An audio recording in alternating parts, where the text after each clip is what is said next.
और और उसको हम पढ़ेंगे वचन को। अब विश्वास आशा की हुई वस्तुओं का निश्चय और अनदेखी वस्तुओं का प्रमाण है, क्योंकि इसी के विषय में प्राचीनों की अच्छी गवाही दी गई। विश्वास से हम जान जाते हैं कि सारी सृष्टि की रचना परमेश्वर के वचन के द्वारा हुई है। यह नहीं कि जो कुछ देखने में आता है वह देखी हुई वस्तु से बना है। विश्वासी से हाबिल ने कैन से उत्तम बलिदान परमेश्वर के लिए चढ़ाया और उसी के द्वारा उसके धर्मी होने की गवाही भी दी गई, क्योंकि परमेश्वर ने उसकी भेंटों के विषय में गवाही दी और उसी के द्वारा वह मरने पर भी अब तक बातें करता है। आइए हम प्रार्थना करें। प्यारे प्रभु जी, ये तेरा वचन है, तू हमको स्वर्गीय ज्ञान समझ दे दे, ताकि इस अंत के दिनों में हमारा विश्वास प्रभु यीशु मसीह पर धरा रहे और हम विश्वास के साथ आगे बढ़े। और प्रभु जी, तो हम सबों को, जितने लोग आए हैं और आने वाले हैं, हम तमाम लोगों को तेरी अगुवाई दे दे। ये प्रार्थना हम प्रभु यीशु मसीह के नाम से मांगते हैं, सुन और ग्रहण कर। आमीन। प्यारे मित्रों, बीते समय में मैं आपको बताया था कि विश्वास क्या है और हम कैसे विश्वास कर सकते हैं और ये विश्वास से उद्धार का क्या संबंध है, क्योंकि यह व्यक्तिगत विश्वास है और व्यक्तिगत उद्धार भी। ये पारिवारिक उद्धार नहीं हो सकता है, कलीसिया का उद्धार नहीं हो सकता है, और ये पूरी तरह से व्यक्तिगत है। हमारा व्यक्तिगत साझा और संबंध प्रभु यीशु मसीह के साथ स्वर्ग से मिला हुआ है। अगर हम थोड़ा 10वां अध्याय का आखिरी पद को देखें तो वहां पर लिखा है कि धर्मी जन विश्वास से जीवित रहेगा। है ना, ये इसकी भूमिका है इस 11th चैप्टर का, कि विश्वास से धर्मी जन जीवित रहेगा। ये बात पहले हबक्कुक ने अपने भविष्यवाणी में कह दिया और फिर पौलुस ने रोमियो की पत्री उसका पहला अध्याय उसका 17 पद में कह दिया और गलातियों की पत्री में भी वह लिख दिया कि विश्वास ही से हमारा उद्धार हो सकता है।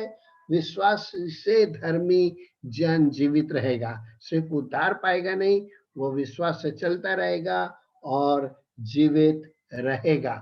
और हम इसके ऊपर थोड़ा सा और आगे विचार करेंगे। और जो हमको परिभाषा दिया गया था वो परिभाषा ये है कि आशा की हुई वस्तुओं की निश्चयता।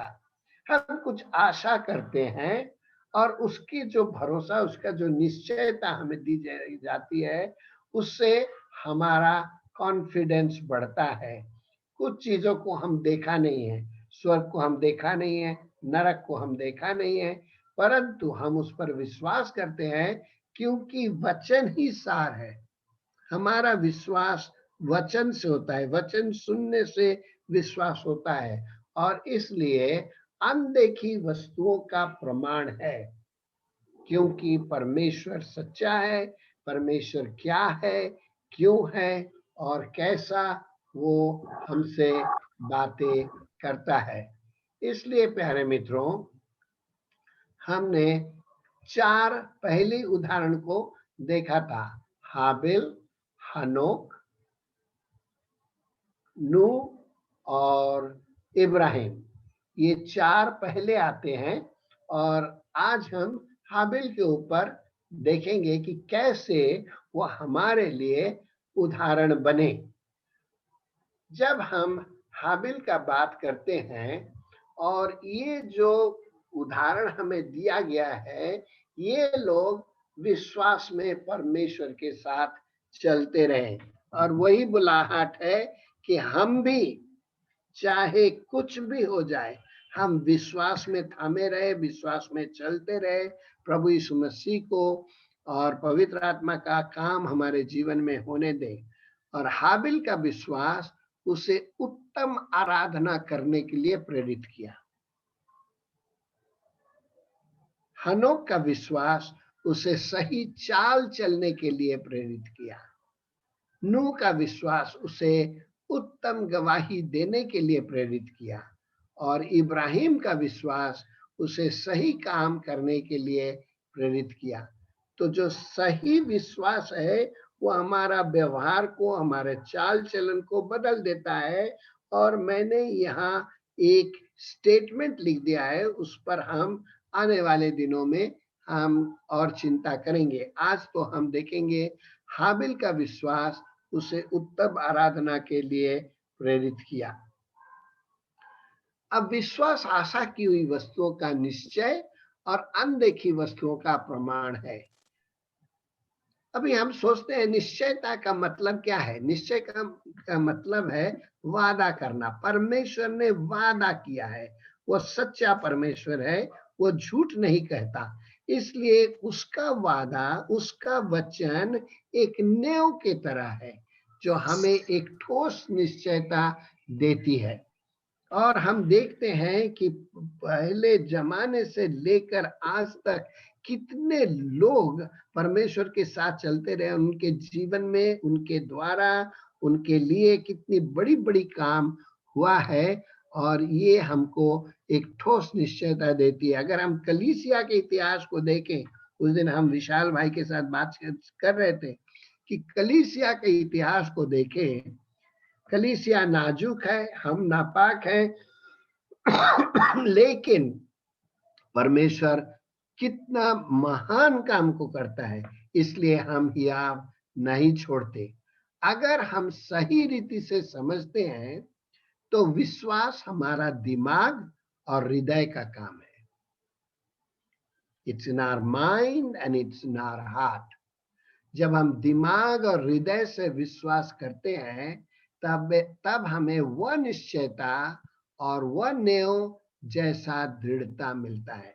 जब नींव पक्का होगा, मजबूत होगा, घर मजबूत होगा। उसी तरह से हमारा विश्वास का जीवन अगर मजबूत है तो हमारा मसीह जीवन भी मजबूत होगा। हम हिलेंगे नहीं। और इसके मिसाल हम इन 4 लोगों से शुरू करेंगे और देखेंगे। विश्वास वह मूल्य या सच्चाई है और वो इतना महत्वपूर्ण है कि हमें भरोसा मिलती है कि जिसकी आशा हम करते हैं वो पाते हैं। और वो ऐसे अदृश्य वस्तु को हमें देता है जिसका भरोसा हम करते हैं। इसलिए यीशु ने कहा, धन्य है वो जो बिना देखे विश्वास किया है ना। हम थोमा जैसा ना बने। उदाहरण स्वरूप, आपका सबसे प्यारा मित्र आपको भोजन के लिए निमंत्रण करता है और आप जानते हैं कि आज सबसे अच्छा और स्वादिष्ट भोजन मिलने वाला है, इसमें कोई संदेह नहीं। और ऐसा ही होता है क्योंकि वो आपका मित्र है, वो आपको प्यार करता है और वो आपको बुलाया है, निमंत्रण किया है। और वो सिर्फ आपको दाल चावल नहीं देगा। और जाने से पहले आप ये मन में जानते हैं कि आपको आज क्या मिलने वाला है ना। तो प्यारे मित्रों, साधारण विश्वास हमको बड़ी बड़ी चीजों को देखने के लिए प्रकट होता है और हम परमेश्वर के रास्ता को जान सकते हैं। विश्वास वो भरोसा है जिसे हम पाते हैं जो कुछ परमेश्वर है या करता है, यह हमें निश्चयता और दृढ़ता देता है कि परमेश्वर है और उसका वचन और वायदा हमें उभारती है। हम पूरे रीति से स्थिर हो जाते हैं और हमें ढाढ़स मिलता है। कई एक साल पहले हमारे उड़ीसा में महाआतंक हुआ। काफी लोग कंधमाल फुलवानी डिस्ट्रिक्ट में मार दिए गए। एक बूढ़ा आदमी को मार डाला, उसकी पत्नी के सामने ही। और जब उसके सामने लोग आकर खड़े हो गए, वो कहने लगी मैं भी तो बूढ़ी हो गई और मैं तो मरने के लिए तैयार हूं, है ना। क्योंकि जो प्रभु यीशु मसीह पर विश्वास मैंने किया है, उसने हमको कितनी आशीष दिया है। आप अगर हमको मार दोगे तो मैं सीधा जाऊंगा। इसी ऐसे विश्वास आदि मंडली से हम पाते हैं। बड़े बड़े लोग, है ना, और वे टस से मस नहीं होते, वो मौत और कठिनाई से नहीं डरते। मसीह विश्वास में अगर मगर की बात नहीं है। ऐसा हो सकता है या नहीं हो सकता है, ये सच है हो सकता है या नहीं हो सकता है, ये संभव है या असंभव है, ऐसे प्रश्नवाचक संदेह उसमें होता ही नहीं। बाइबल की विश्वास में अवास्तव रचनात्मक कल्पनाओं, दिखावा या ढकोसला या कपटपूर्ण या बहकाने वाली धूर्तता की बात नहीं है। आप इन हरेक शब्दों का गहराई से सोचें।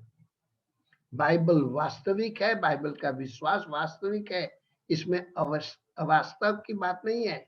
कोई रचनात्मक कहानी नहीं, कल्पना नहीं, इंसान के दिमाग की उपज नहीं, कोई दिखावा या ढकोसला नहीं, कोई कपटपूर्ण धूर्तता की बात नहीं है। इसमें इस विश्वास में ज्ञान, अनुभव और उन चीजों को जो हम पाते हैं जिन्हें हम पाना चाहते हैं। बाइबल का विश्वास सत्य और वास्तविकता को प्रकट करती है। विश्वास के द्वारा हम जानते हैं, समझते हैं और अनुभव करते हैं, क्योंकि यह सत्य क्या है यह हमको बता देता है। प्यारे मित्रों, इन दिनों में पैंडेमिक के चलते कितने लोग चले गए। या तो पूरे समय में भी देखिए, लोगों के पास चैन क्यों नहीं है, लोगों के पास भरोसा क्यों नहीं है, आशा क्यों नहीं है, शांति क्यों नहीं है। इतना इतना पैसा है उनके पास, लाखों करोड़ों के हैं, लेकिन हर एक दिन आप देखेंगे हैदराबाद में हुसैन सागर, जो कि बहुत ही गहरा झील है, वहां से डेड बॉडी निकालते हैं। क्योंकि विश्वासी हमको भरोसा दे सकता है, और बाइबल का विश्वास।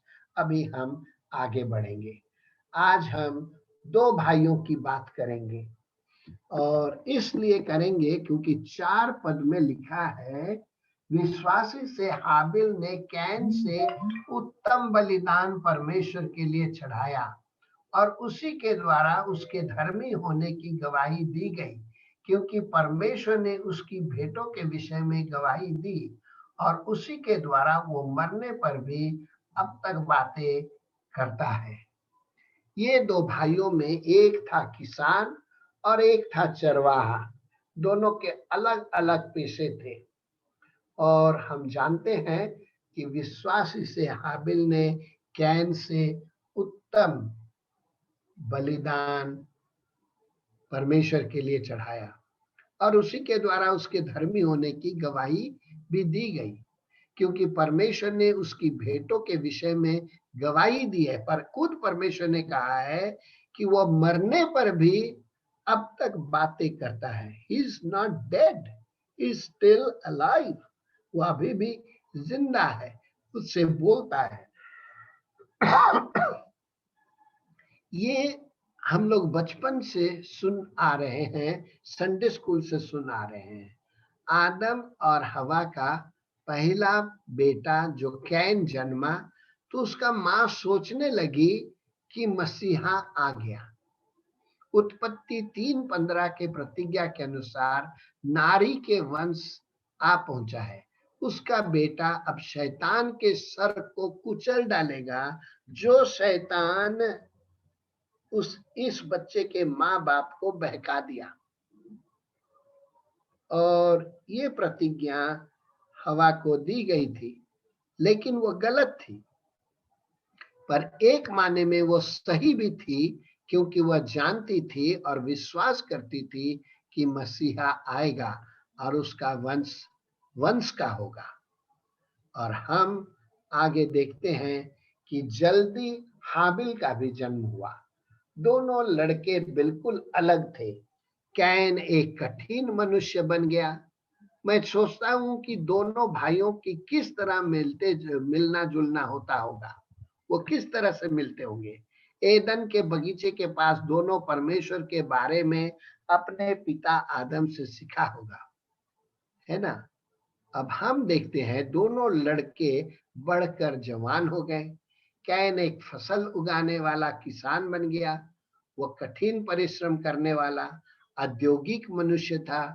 वह मिट्टी खोदने में भरपूर आनंद लेता था, जब तक मिट्टी उसका प्राण और आत्मा में समा ना जाए। इसी ये बड़ा भयंकर बात है। लेकिन हाबिल एक चरवाहा बन गया, भेड़ और बकरियों का पालन करने लगा। उसका हृदय अनंत सच्चाई के बारे में सोचता रहता था। वह मौत और जीवन के रहस्य के बारे में जानना चाहता था। जो स्वर्ग का रास्ता खो गया था, उसे हम किस तरह से क्रूस के मार्ग से पा सकते थे। तो इन अनंत विषय पर वह सोचता रहता था। और क्या हुआ कि कैन अपने प्रयास से एक सफल मनुष्य, बड़ा सक्रिय और पीछा छुड़ाने के लिए कुछ भी कर सकता था।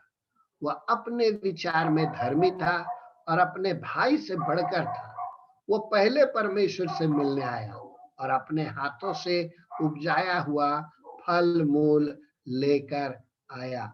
और उसकी थाली बड़ा सुंदर दिखते थे, रंग बिरंग दिखता था। वे जानते थे कि परमेश्वर के पास खाली हाथ नहीं जा सकते, उनको कुछ बलिदान चढ़ाना है। प्यारे मित्रों, ये बाइबल का एक बहुत अच्छा विचार है, जो पुराने नियम और नए नियम में हमें कहा जाता है कि हम खाली हाथ परमेश्वर के पास न जाएं। इस पर हम और स्टडी भी कर सकते हैं। और हाबिल क्या किया, एक बेदाग मेमना लेकर आया और पत्थर के बेदी पर उसे जला कर परमेश्वर के लिए बलिदान दिया। ये एक निर्मम और भयभीत विषय था। कैन का बेदी का जो बलिदान का जो फसल था, और वो लाया था सुंदर सुंदर फल मूल, अच्छा से सजाया हुआ थाली, बड़ा सुंदर दिखता था। लेकिन हाबिल का मेमना जमा किया हुआ, खून से भरा हुआ, इसलिए मैं कहता हूं ये एक निर्मम भयभीत विषय था। परंतु पाप भी एक निर्मम और भयभीत विषय है। हम अपने पाप को लेकर परमेश्वर के सामना नहीं कर सकते, बजाय उस मेमने के लहू से, प्रभु यीशु मसीह के लहू से। प्यारे मित्रों, हम देखते हैं हाबिल भी भेड़ बकरियों की कई एक पहलौठे बच्चे चढ़ाने आया और उसकी चर्बी भेंट चढ़ाई। तब यहोवा ने हाबिल और उसकी भेंट को तो ग्रहण किया, परंतु कैन और उसकी भेंट को उसने ग्रहण नहीं किया। ये हम सब जानते हैं। कैन अपनी स्वधार्मिकता में बने रहा और उद्धार जो केवल लहू के द्वारा हो सकता है, ठुकरा दिया। He rejected God's way of approach to God. हाबिल दूर से कलवरी को देख रहा था, परमेश्वर पर विश्वास किया और वह उसके धार्मिकता के रूप में गिना गया। प्यारे मित्रों, क्या आज हम अपने कर्मों के द्वारा प्रभु से उस उद्धार को पाना चाहते हैं, या विश्वास करके प्रभु यीशु मसीह के द्वारा हम परमेश्वर के पास आते? एक बहुत बड़ा सवाल है। तब कैन बहुत क्रोधित हुआ, उसके मुंह पर उदासी छा गई। वह हत्यारा बन गया और अपने भाई को मार डाला। कैन परमेश्वर पर विश्वास नहीं करता था। वो सोचता था कि उद्धार अपनी निजी कर्मों के द्वारा मिल सकता है, इसलिए वो अपनी तरीके से परमेश्वर के पास पहुंचना चाहता था। यहूदा की पत्री उसका 11 पद में अगर हम देखेंगे तो वहां लिखा है the way of can, can का मार्ग, कैन का रास्ता। क्या हम अपने राहों से परमेश्वर तक पहुंच सकते हैं क्या? आज दुनिया के सामने केवल दो ही रास्ता है, ख्रिस्त के सच्चा मार्ग या कैन का नकली बनावटी मार्ग। आप इस पर जरा गौर करें कि किस रास्ते से हम परमेश्वर तक पहुंच सकते हैं। और ऐसा हुआ कि हाबिल को उसका बड़ा भाई मार दिया। पहला मौत का चित्र, पहला कातिल का चित्र हम पाते हैं। आदम और हवा को बहुत तकलीफ हुआ और परमेश्वर के हुजूरी से कैन को हटा दिया गया। इसी पर हाबिल परमेश्वर को मरने पर भी पुकार रहा था। परमेश्वर ने कहा कैन से, तूने क्या किया? तेरे भाई का लहू भूमि में से मेरी ओर चिल्लाकर मेरी दोहाई दे रहा है। प्यारे मित्रों, द ब्लड स्पीक्स, लहू बोलता है। एक बार उड़ीसा से मेरे पास एक मित्र आए, उनका ओपन हार्ट सर्जरी होने का था। वो यहाँ पर किसी को नहीं जानते थे, ये तेलुगु देशम में उनको बोली भी नहीं मालूम था। तो मेरे पास आकर गिड़गिड़ाने लगे और मैं उनके लिए सब कुछ किया और खास करके 6 बोतल लहू की जरूरत थी। तो मैंने आकर हमारे संस्था में ओएम में चिट्ठी लिखा और 6 जवान भाई, सब 25 से 27 साल के थे, लहू देने के लिए, खून देने के लिए तैयार हो गए। उनको लेकर मैं उषा मल्लपुरी हॉस्पिटल में गया और उनका पहले सैंपल लिया गया कि उनका खून ठीक है या नहीं। और हमसे कहा गया कि आप 4 बजे आइए और 4 बजे आकर हम आपको बताएंगे कि ये खून दे सकते कि नहीं। प्यारे मित्रों, जब मैं गया तो वो जो ब्लड बैंक का डॉक्टर थे, उन्होंने बड़ा आश्चर्य से हमसे पूछा, mister Das, are you all Christian? ऐसा पूछा। हम हंस पड़ा। हम बोला, मैडम, हम तो क्रिश्चियन हैं, हम तो मसीह हैं, इसमें हमारा कुछ कसूर है क्या? आप क्यों ऐसा सवाल पूछते हैं? बोले, नहीं, कुछ नहीं बोले। खाली बोले, दूसरा दिन ये 6 भाइयों को अच्छा से ब्रेकफास्ट खिला के लाइए, हम इनका 7 बजे ब्लड लेंगे और 8:30 बजे ऑपरेशन शुरू होगा। दूसरा दिन हम लोग पहुंच गए। ये 6 भाइयों को एक बड़ा हॉल में अलग अलग बेड पर उनको खून वो लोग दे रहे हैं। और पैथोलॉजिस्ट हमसे कहता है, सर आप जानते हैं क्यों मैडम ने आपसे ऐसा बेहुदा सवाल किया? हम बोला, नहीं, उन्होंने तो जवाब नहीं दिया हमको ना। आपसे पहले और एक ग्रुप आए थे, 8 जन लहू खून देने के लिए। उसमें से 6 लड़कों का खून कंटामिनेटेड था, उनमें HIV पॉजिटिव थे। तो आपने क्या किया? ना हमने उनको कुछ नहीं कह सकते, हमने उनको बोल दिया कि वो लहू नहीं दे सकते। लेकिन आप जो 6 आदमियों को लाए हैं, उनका लहू से तो हम लोग को मालूम पड़ गया, क्योंकि लहू बोलता है, ब्लड स्पीक्स। ये हमको पैथोलॉजिस्ट ने कहा था। और उस दिन से वो लोग हमको पूछते हैं, उनको जब ब्लड की जरूरत होती है, बोलते हैं आप और डोनर को लेके आइए। प्यारे मित्रों, हाबिल का लहू उस दिन परमेश्वर से बातें किया और यीशु मसीह को ये बहुत दुख लगता है। इस घटना में पहली हत्या और पहला मौत हुआ। ये दर्दनाक घटना ने आदम, हवा और स्वर्ग को भी चकित कर दिया। चारों ओर भय, रोना पीटना छा गया। ये एक अजीब दृश्य था जो पहली बार सामने आया। कैन श्रापित हुआ और दंड के भागीदार बन गया। तब कैन यहोवा के सम्मुख से निकल गया। क्या हम ईश्वर के हुजूरी से भाग सकते हैं? ये सवाल हम विचार करेंगे।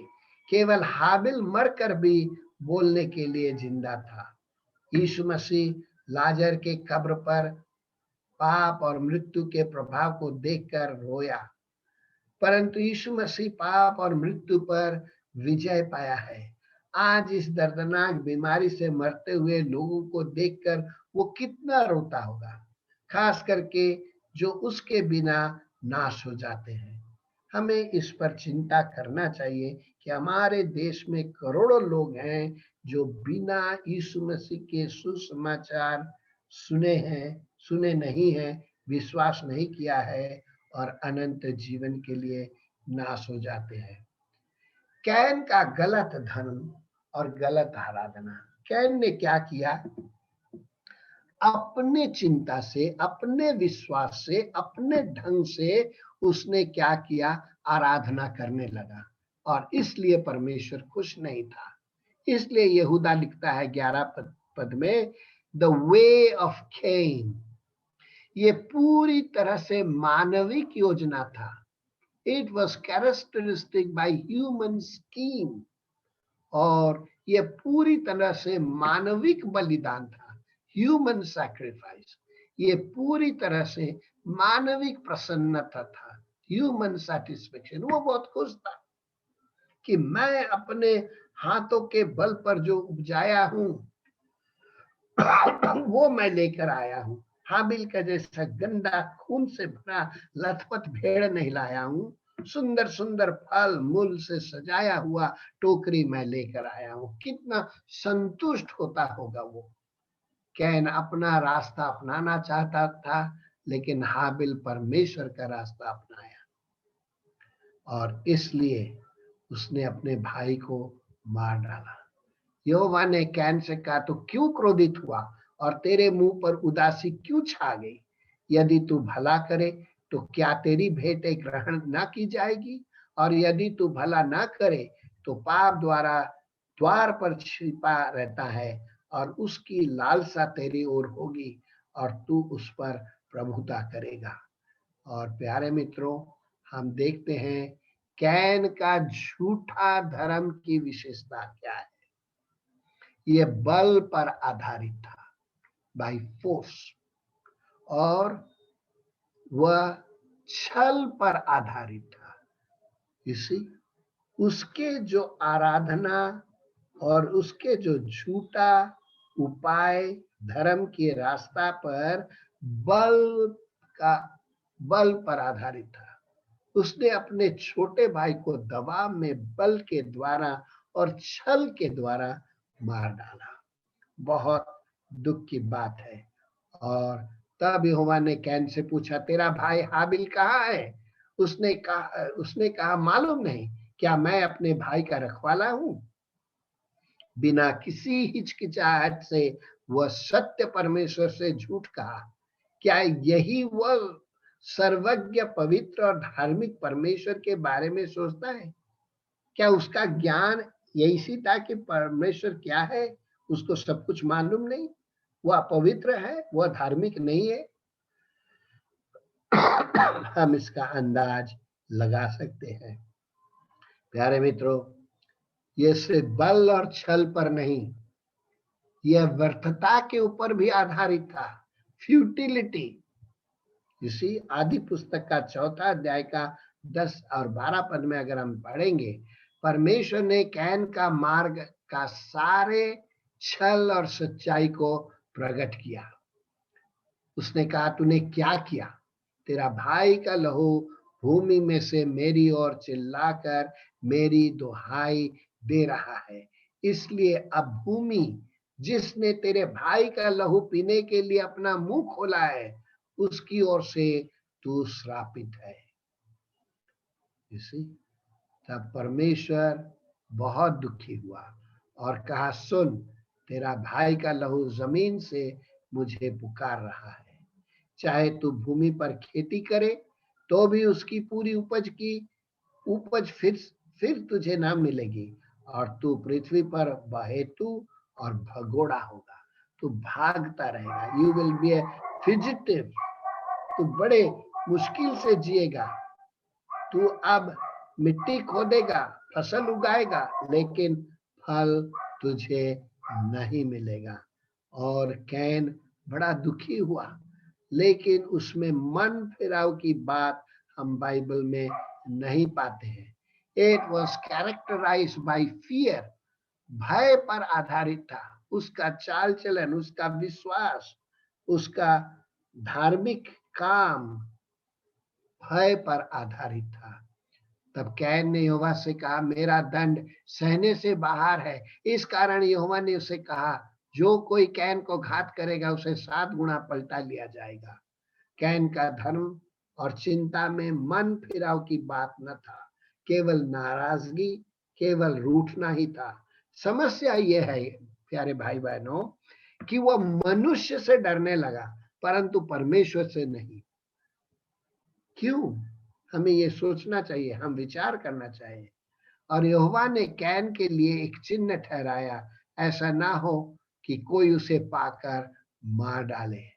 तब कैन यहोवा के सम्मुख से निकल गया। हर एक गलत विश्वास और हर एक गलत व्यवहार मनुष्य को भय और निराशा की ओर ले जाता है। हमें इससे भी सोचना चाहिए। You know, the wrong belief and wrong behavior brings fear, frustration.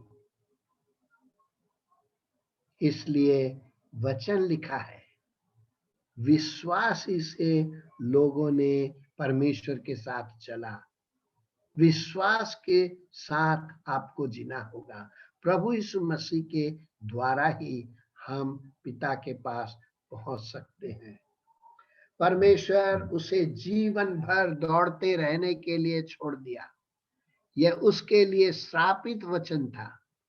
Can जानता था कि परमेश्वर ने उसे सदा के लिए अपने हुजूरी से निकाल दिया है। प्यारे मित्रों, ये बड़ा भयंकर बात है। उनकी भी यही हालत होगा जो मसीह पर विश्वास नहीं करते हैं। मैं नहीं कहता, बाइबल कहती है। वे परमेश्वर के हुजूरी में नहीं रहेंगे। They will not be there. प्रकाशित वचन में लिखा है, गलातियों की पत्री में, ऐसे ऐसे काम करने वाले परमेश्वर के राज्य के वारिस नहीं होंगे। यह एक दर्दनाक अंत था। प्यारे मित्रों, समय आ पहुंचा है और प्रभु के आने के दिन निकट है। उसके सारे चिन्ह प्रकट है। हमें हाबिल की तरह परमेश्वर पर विश्वास करना चाहिए, प्रार्थना करना चाहिए और आराधना करना चाहिए यीशु मसीह के द्वारा। ये जो हम कैन के धर्म के बारे में बात कर रहे हैं, विश्वास के बारे में बात कर रहे हैं, उसके और कुछ पहलू हैं। हमने देखा इसका चरित्र बल पर, छल पर, व्यर्थता पर और भय पर आधारित है, कोई काम के नहीं।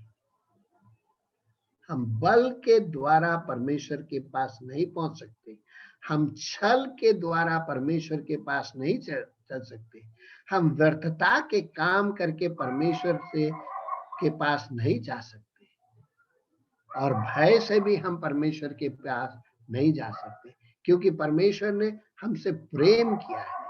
हमारा जीवन एक परमेश्वर के साथ प्रेम का रिश्ता है।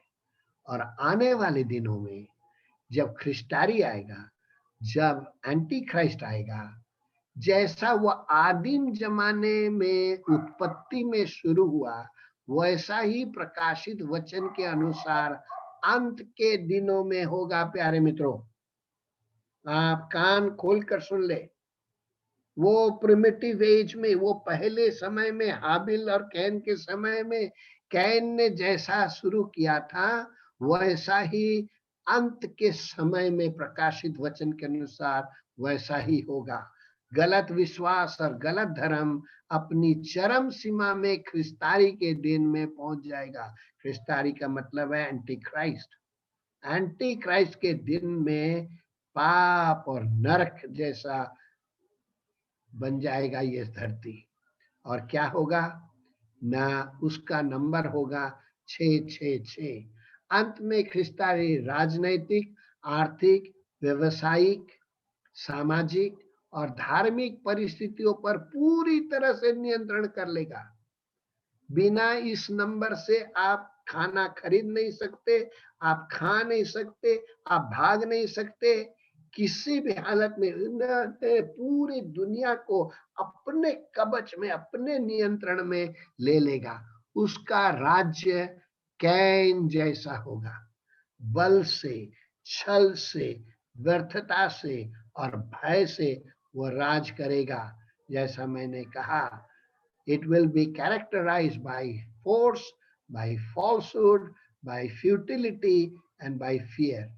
बल और छल, व्यर्थ और भय, ये बहुत क्लेश के दिन होंगे। बाइबल में इसके बारे में बहुत कुछ लिखा है। प्रकाशित वचन में 7 साल ये दुनिया तहस नहस हो जाएगी।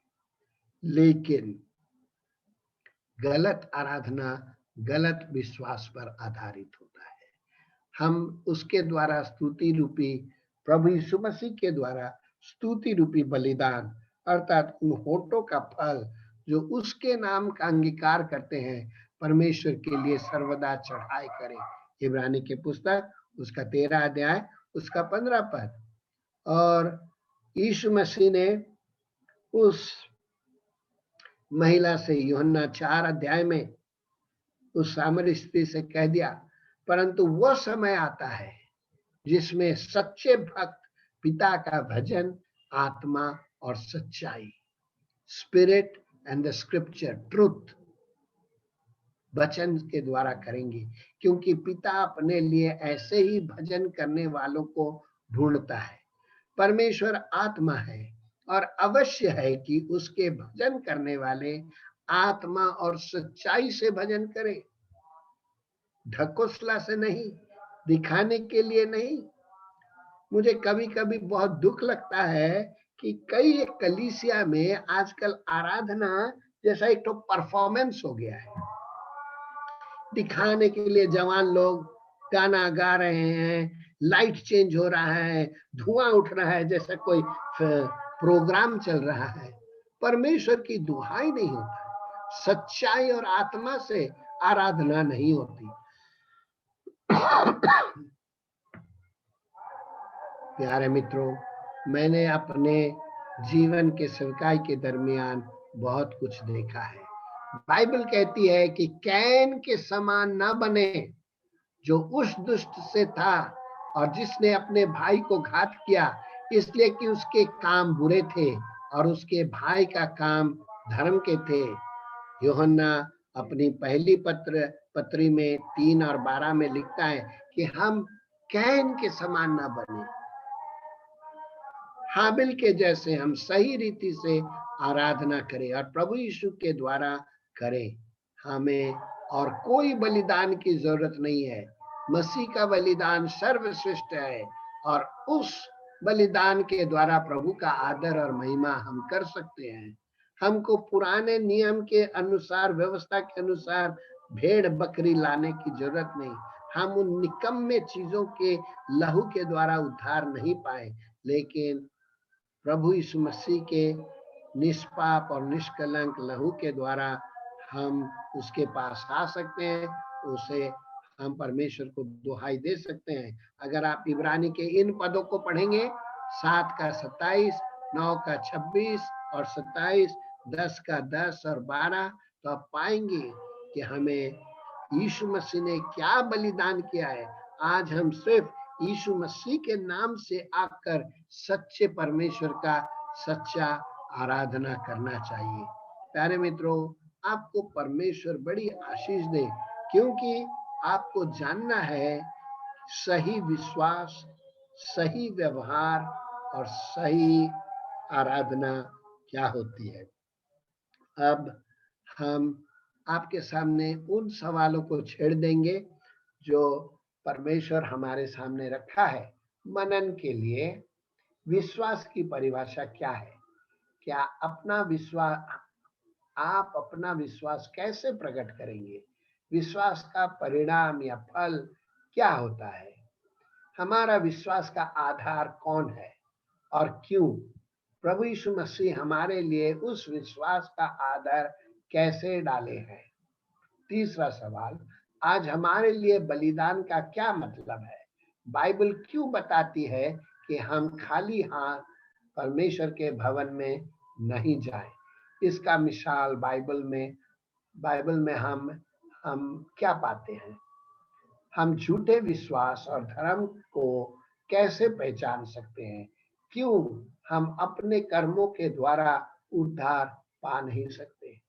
ये बहुत ही अच्छा प्रश्न है। हमने ज्यादा सवाल नहीं डाला, लेकिन बहुत गहरा है।